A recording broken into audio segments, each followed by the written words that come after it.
পর্যন্ত অনেক আলোচনা হয়েছে, অনেক আলোচনা করেছি, অনেক ওলামায়ে কেরাম আয় রব্বে কাবা, আয় আল্লাহ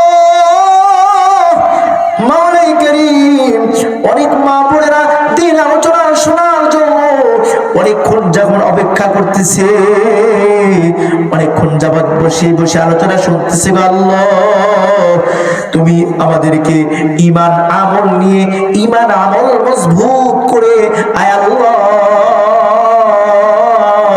আমাদেরকে অন্ধকার কবরে যাওয়ার তৌফিক দান করিয়া দাও। আয় রব্বে কাবা, আয় আল্লাহ আমাদেরকে ঈমানদার হইয়া আমল নিয়ে আল্লাহ তোমার দরবারে হাজির হওয়ার তৌফিক দান করিয়া দাও। আয় আল্লাহ পরওয়ারদিগার আলম আমাদেরকে মুত্তাকি হওয়ার তৌফিক দান করিয়া দাও। আয় আল্লাহ আমাদেরকে ঈমানদার হইয়া আয় আল্লাহ আমল নিয়ে তোমার দরবারে হাজির হওয়ার তৌফিক দান করিয়া দাও।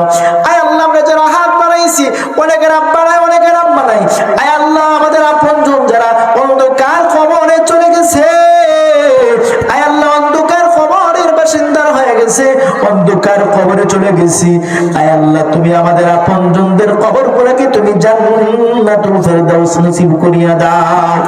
আয় রব্বে কাবা, আয় আল্লাহ এই মাদ্রাসাকে তুমি কবুল আর মঞ্জুর করিয়া নাও। আয় আল্লাহ এই মাদ্রাসার সমস্ত আসাদে কেরামদেরকে তুমি কবুল আর মঞ্জুর করিয়া নাও, ছাত্রদেরকে তুমি কবুল আর মঞ্জুর করিয়া নাও। আয় আল্লাহ এই মাদ্রাসার পাশে একটা গুরুস্থান, আয় আল্লাহ এই গুরুস্থানে যত মানুষ শুয়ে আছে, আয় আল্লাহ সকলের কবরকে তুমি জান্নাতুল ফেরদাউস নসিব করিয়া দাও।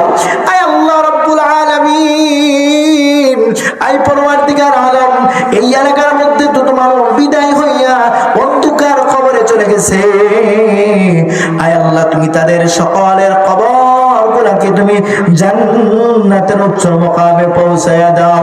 আয় আল্লাহ আমাদের দোয়া হুজুর আকরাম সাল্লাল্লাহু আলাইহি ওয়াসাল্লামের তৌফিক কবুল মঞ্জুর করিয়া দাও। সুবহান রাব্বিকা রাব্বিল ইজ্জাতি আম্মা ইয়াসিফুন ওয়া সালামুন আলাল মুরসালিন ওয়াল হামদুলিল্লাহি রাব্বিল আলামিন।